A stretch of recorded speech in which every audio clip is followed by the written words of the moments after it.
If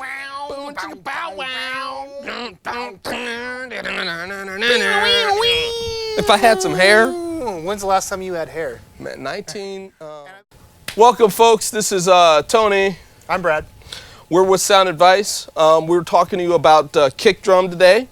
We just threw this together for you real quick. So, Brad, what do you like about the Beta 52? What makes it so interesting for you? I like the Beta 52 because I've used it for many years. I know how it sounds. I know how it picks up frequencies. I know by adjusting it certain ways, I could tailor the sound how I want it.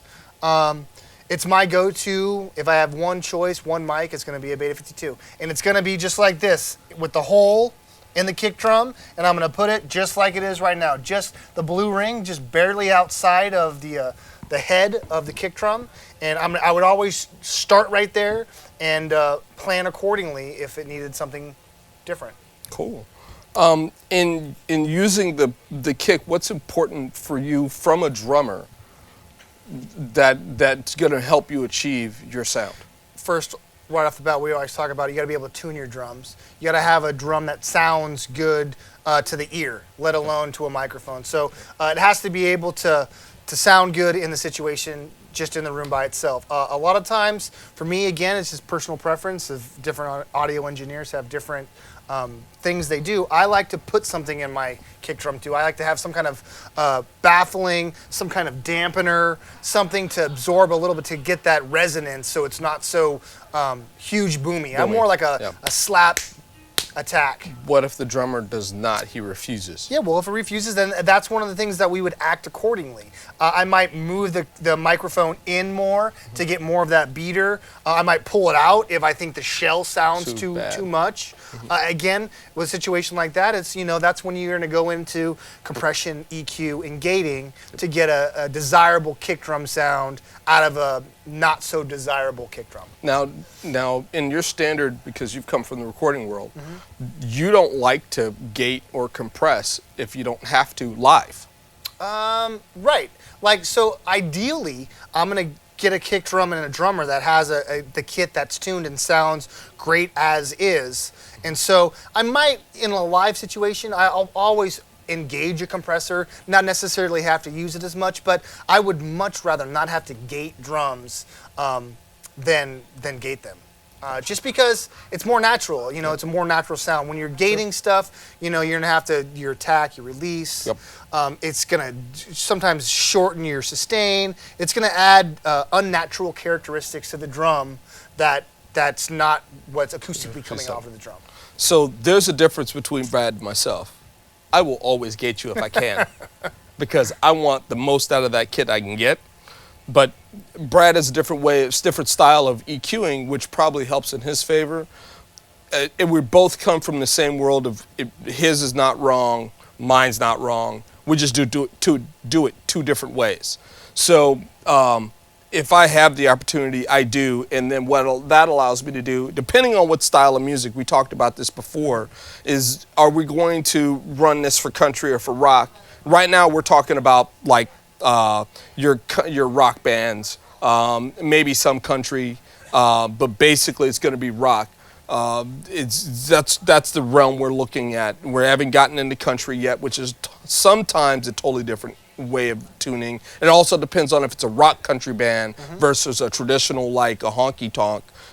They're totally two different kicks. So you want to plan on what style of music that you're playing towards with your kick.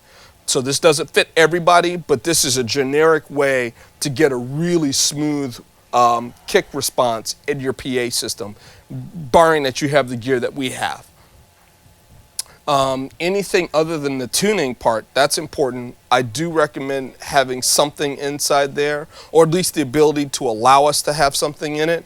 Having a hole is really important. We can do it on the outside of the shell or outside of the beater. Probably put it in the same location. We both talked about that before. Right or left, yeah. Right or left. We want to put it in the same location, giving the same distance, so that way we have the resonant of the outside shell giving us that acoustic sound. It's going to be a little different tuning to make that, to achieve that. I've had to work with kick drums that don't have holes in it. And, My job is to make the band sound good, not to tell the band how to How sound to good. sound good. Yep, this is true, because that's our job, is to make them sound amazing. So we go in here, we go at the ring, we're a little on the outside. You want to go ahead and start showing them what that looks like, un-EQ'd versus EQ'd? All right, so I'm talking about what we got as a kick drum right here, and this is basically going to be my starting EQ I would normally with that Beta 52 microphone.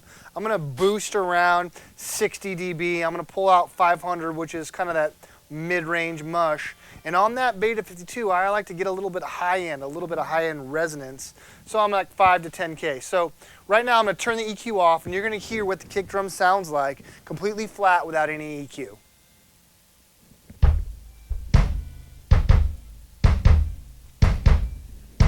So that's a pretty good sounding kick drum right off the bat. It's got a good dead sound in it.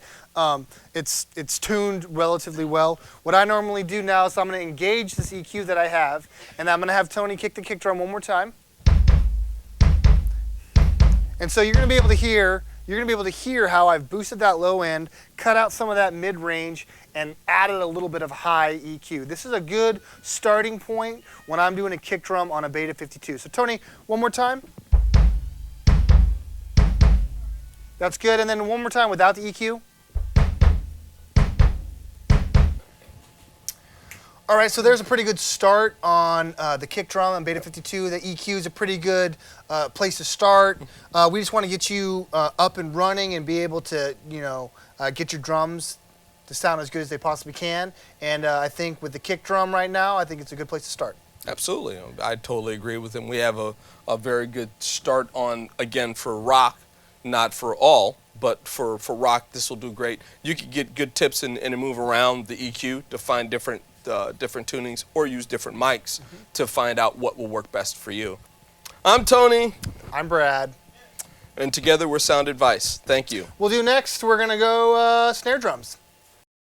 Wow, bow, bow, wow.